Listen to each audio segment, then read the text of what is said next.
ইউনুস নূরজাহানের বিচারের দাবিতে ঢাবি ক্যাম্পাসে বিক্ষোভ। কিস্তির টাকা না পেয়ে গ্রাহকের মাথা ফাটালেন ব্র্যাকের কর্মী।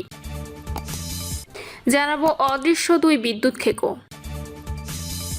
এবং সর্বশেষ জানাবো গয়না খুলে নিয়ে অন্তঃসত্ত্বা স্ত্রীর লাশ ফেলে পালালেন স্বামী।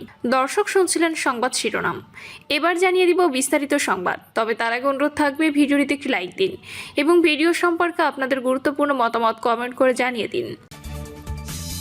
ইউনুস নূরজাহানের বিচারের দাবিতে ঢাবি ক্যাম্পাসে বিক্ষোভ।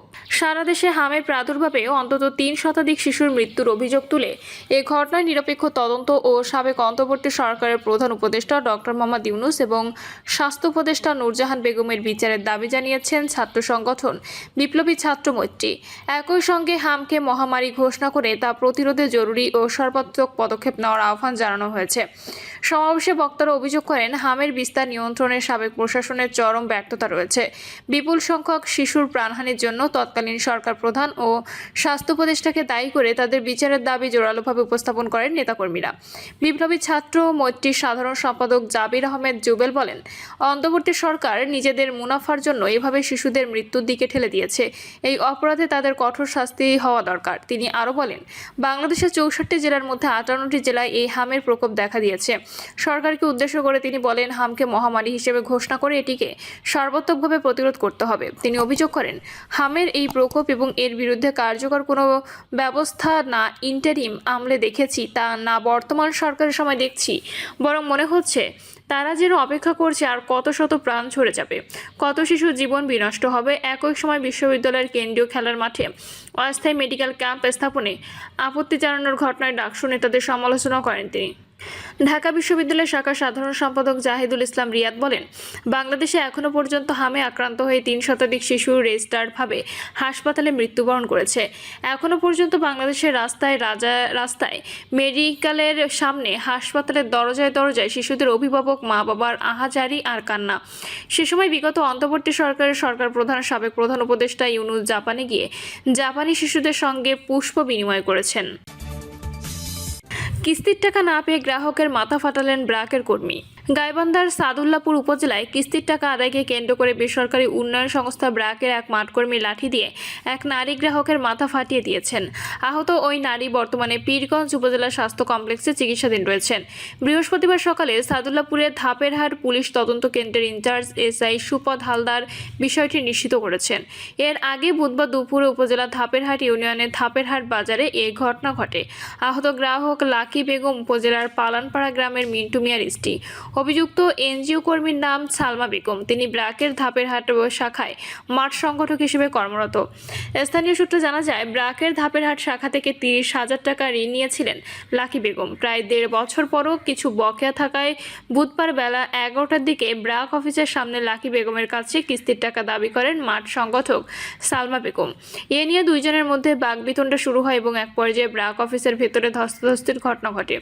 পরে লাকি বেগম বাড়ি চলে যান। পরবর্তীতে স্বামীকে নিয়ে বুধবার পুনরায় বাজারে এলে দ্বিতীয় দফায় বিবাদ শুরু হয়। এ সময় সালমা বেগম পড়ে থাকা একটি লাঠি দিয়ে লাকি বেগমের মাথায় আঘাত করেন। এতে তার মাথা ফেটে যায়। স্থানীয়রা তাকে উদ্ধার করে পীরগঞ্জ উপজেলা স্বাস্থ্য কমপ্লেক্সে ভর্তি করেন। আহত লাকি বেগমের স্বামী মিন্টু মিয়া বলেন, ব্র্যাকের ঋণের প্রায় সব টাকায় পরিশোধ করা হয়েছে, মাত্র 1500 টাকা বাকি ছিল। সেই টাকার জন্যই তার স্ত্রীর মাথা ফাটিয়ে দেওয়া হয়েছে। অভিযুক্ত সালমা বেগম লাঠি দিয়ে আঘাতের বিষয়টি স্বীকার করেছেন। তিনি দাবি করেন, 1.5 বছর ধরে 3000 টাকা পাওনা রয়েছে। টাকা চাইতে গেলে গ্রাহক তাকে গালিগালাজ করেন এবং পরে ওই গ্রাহকের স্বামী তাকে মারধর করেন। সেই আগে এক পর্যায়ে তিনি আঘাত করেন। ব্র্যাকের ধাপেরহাট শাখা ব্যবস্থাপক আজহারুল ইসলাম এ বিষয়ে কোনো মন্তব্য করতে রাজি হননি। ব্র্যাকের জেলা সমন্বয়কারী মোশাররফ হোসেন বলেন, টাকা না পেয়ে কোনো সদস্যের মাথা ফাটিয়ে দেওয়া মোটেও কাম্য নয়। এটি সম্পূর্ণ অপ্রত্যাশিত। ব্র্যাক যে কোনো অন্যায়ের বিরুদ্ধে জিরো টলারেন্স নীতিতে বিশ্বাসী এবং যে অপরাধ করবে সে শাস্তি পাবে। অদৃশ্য দুই বিদ্যুৎ খেকো। বিদ্যুৎ সাশ্রয়ের সরকার সন্ধ্যা 7টার মধ্যে শপিং মল ও মার্কেট বন্ধ করা বাধ্যতামূলক করেছে। ফলে সূর্য ডুবতে নিভতে শুরু করে শপিং মলের বাতি। ঠিক সেই সময়ে রাজধানী সহ দেশের বড় শহরগুলোর ফুটপাত ও অলিগলিতে গভীর রাত পর্যন্ত চলছে লাখ লাখ অবৈধ দোকানের বাতি, যার অধিকাংশ চলছে চোরাই বিদ্যুতে। একই সময় নিয়ন্ত্রণের বাইরে থাকা ব্যাটারি চালিত ইজি বাইক খাত প্রতিদিন বিপুল পরিমাণ বিদ্যুৎ ব্যবহার করে গ্রিডে তৈরি করছে অদৃশ্য চাপ।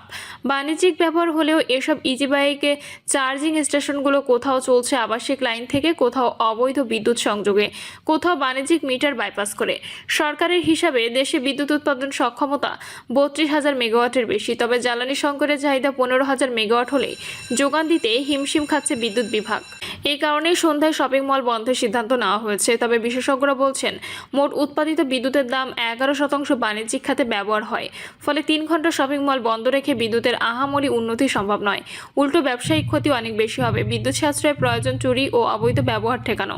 বিদ্যুৎ বিভাগ ও সংশ্লিষ্ট বিভিন্ন গবেষণা সংস্থার তথ্য পর্যালোচনা করে দেখা যায়, দেশে বর্তমানে প্রায় 30 থেকে 40 লাখ ব্যাটারি চালিত ইজি বাইক ও অটোরিকশা চলাচল করছে। এগুলো কোনো ধরনের নিবন্ধন বা নিয়ন্ত্রক কাঠামোর আওতায় নেই। প্রতিদিন এর সংখ্যা বাড়ছে। রাজধানী ঢাকাতে এর সংখ্যা 10 লাখের বেশি বলে বিভিন্ন প্রতিবেদনে উঠে এসেছে। দ্রুত বর্ধনশীল এ খাতটির জ্বালানি পুরোপুরি বিদ্যুৎ নির্ভর। খোঁজ নিয়ে জানা গেছে, এই যানগুলো সাধারণত 48 থেকে 60 ভোল্টের লেড অ্যাসিড ব্যাটারিতে চলে, যেগুলো ধারণ ক্ষমতা গড়ে 80 থেকে 120 অ্যাম্পিয়ার আওয়ার। প্রতিটি ব্যাটারির পূর্ণ চার্জ দিতে গড়ে 5 থেকে 7 ইউনিট বিদ্যুৎ প্রয়োজন হয়। সেই হিসেবে দৈনিক যদি 25 লাখ যানও চার্জ নেয়, তাহলে দৈনিক বিদ্যুৎ খরচ দাঁড়ায় প্রায় 1,50 লাখ ইউনিটের কাছাকাছি। বিদ্যুৎ খাতের বিশ্লেষকদের মতে বাস্তব ব্যবহারের পরিমাণ আরও বেশি হতে পারে, কারণ পুরনো ব্যাটারি একাধিকবার চার্জ দিতে হয়। এই বিদ্যুতের বড় অংশই ব্যবহৃত হচ্ছে অনিয়ন্ত্রিত, প্রায় অবৈধ উপায়ে। ঢাকা মহানগর পুলিশ ও বিদ্যুৎ বিতরণ সংস্থাগুলো যৌথ অভিযানে রাজধানীতে 48 বাজারের বেশি অবৈধ চার্জিং পয়েন্ট শনাক্ত হয়, যার কিছু আবাসিক সংযোগ থেকে, কিছু সরাসরি অবৈধ লাইন টেনে, কিছু বাণিজ্যিক মিটার বাইপাস করে চালানো হচ্ছিল। সম্প্রতি আগারগাঁও ফিল্ম আর্কাইভের পাশে রাস্তার উপরে এমন চার্জিং পয়েন্ট দেখা গেছে। সংশ্লিষ্টদের হিসাবে ইজি বাইক চার্জিং ঘিরে বছরে কয়েক হাজার কোটি টাকার বিদ্যুৎ চুরি হচ্ছে। বিদ্যুৎ খাতের একজন জ্যেষ্ঠ কর্মকর্তা জানান, বিদ্যুতের লোড পূর্বাভাস ও খাতের বড় অংশে ধরা পড়ে না। ফলে হঠাৎ লোড বেড়ে যায়, যা লোডশেডিং বাড়িয়ে দেয়। ইজি বাইক খাতের পাশাপাশি আরেকটি বড় কিন্তু অআনুষ্ঠানিক বিদ্যুৎ ব্যবহারকারী গোষ্ঠী হলো ফুটপাতের দোকান। রাজধানীর প্রধান সড়ক থেকে শুরু করে পাড়া মহল্লা সবখানেই সন্ধ্যার পর জমে ওঠে অস্থায়ী দোকানপাট। এদের অধিকাংশই কোনো বৈধ বিদ্যুৎ সংযোগ নেই। কেউ পাশের ভবন থেকে লাইন টেনে নেয়, কেউ ব্যাটারি চার্জ করে এনে ডিসি লাইট জ্বালায়। সন্ধ্যা 7টার পর যেখানে শপিং মলগুলো বন্ধ করতে বাধ্য করা হচ্ছে, সেখানে ফুটপাতের এসব দোকানে 11টা থেকে 12টা পর্যন্ত সচল থাকছে। আসন্ন ঈদ উল আজহা উপলক্ষে গত মঙ্গলবার এক বিবৃতিতে শপিং মল ও বাণিজ্যিক প্রতিষ্ঠান রাত 10টা পর্যন্ত খোলা রাখার দাবি জানিয়েছেন fashion entrepreneurs association of Bangladesh. তাদের দাবি, শপিং মলের প্রায় 60% বিক্রি হয় সন্ধ্যার পর। সন্ধ্যা 7টার মধ্যে শপিং মল বন্ধ হয়ে যাওয়ায় ব্যবসায়ীরা বড় ক্ষতির মুখে পড়ছেন। এছাড়া ফুটপাত, পাড়া মহল্লার দোকান, রেস্টুরেন্ট, খোলা বাজার ও অস্থায়ী মেলা রাত পর্যন্ত খোলা থাকলেও শপিং মলের ক্ষেত্রে আলাদা সময়সীমা বাজারে অসম প্রতিযোগিতা সৃষ্টি করছে। বিভিন্ন জরিপ, দোকান মালিক সমিতির বক্তব্য, উচ্ছেদের তথ্যের ভিত্তিতে ঢাকায় ফুটপাতে অন্তত 3.5 লাখ দোকান আছে বলে মনে করা হয়। প্রতিটা দোকানে 10 ওয়াট থেকে 7 ওয়াট পর্যন্ত বিদ্যুৎ ব্যবহার হয়। গড় 40 ওয়াট ধরলে প্রতিদিন শুধু সন্ধ্যা 6টা থেকে রাত 11টা পর্যন্ত বিদ্যুতের প্রয়োজন হয় প্রায় 70,000 ইউনিট। সারা দেশের বড় শহরের ফুটপাতের দোকানের হিসাব ধরলে হিসাবটা দাঁড়ায় 1.5 থেকে 2 লাখ ইউনিটে, যার অধিকাংশ অবৈধ সংযোগে চলছে। বুয়েটের সাবেক অধ্যাপক ও জ্বালানি বিশেষজ্ঞ ডক্টর ইজাজ হোসেন বলেন, ঈদের আগে সন্ধ্যায় শপিং মল বন্ধ করে যতটা না বিদ্যুৎ সাশ্রয় হবে, তার চেয়ে অর্থনৈতিক ক্ষতি বেশি হবে। সারা দেশে বাণিজ্যিক খাতে বিদ্যুতের ব্যবহার মাত্র 11%। 57% বিদ্যুৎ ব্যবহার হয় আবাসিক। অনেকে আবাসিক লাইন নিয়ে বাণিজ্যিক কাজে ব্যবহৃত করে। ইজি বাইক চার্জিং ও আবাসিকে ঢুকে গেছে। এখানে ছোট উদ্যোগ বড় প্রভাব ফেলে। বিশ্লেষকদের মতে বিদ্যুৎ খাতে বর্তমান সংকটের একটি বড় কারণ হলো অদৃশ্য লোড, যা নীতি নির্ধারণে প্রতিফলিত হয় না। একদিকে বৈধ খাতে নিয়ন্ত্রণ আরোপ করা হচ্ছে, অন্যদিকে অনিয়ন্ত্রিত ব্যবহারে কার্যকর নজরদারি নেই। ফলে সামগ্রিকভাবে বিদ্যুৎ ব্যবস্থাপনায় ভারসাম্যহীনতা তৈরি হচ্ছে। ইজাজ হোসেনের মতে এই পরিস্থিতি মোকাবেলায় প্রথমে প্রয়োজন ইজি বাইক খাতকে আনুষ্ঠানিক কাঠামোর মধ্যে আনা, নিবন্ধন, লাইসেন্সপ্রাপ্ত চার্জিং স্টেশন এবং আলাদা ট্যারিফ চালু করা, অতিরিক্ত ব্যাটারি ও সোলার চার্জিং স্টেশন স্থাপন, পাশাপাশি ফুটপাতের অবৈধ বিদ্যুৎ সংযোগ বিচ্ছিন্ন করতে সমন্বিত অভিযান এবং বিকল্প ব্যবস্থা নিশ্চিত করা দরকার।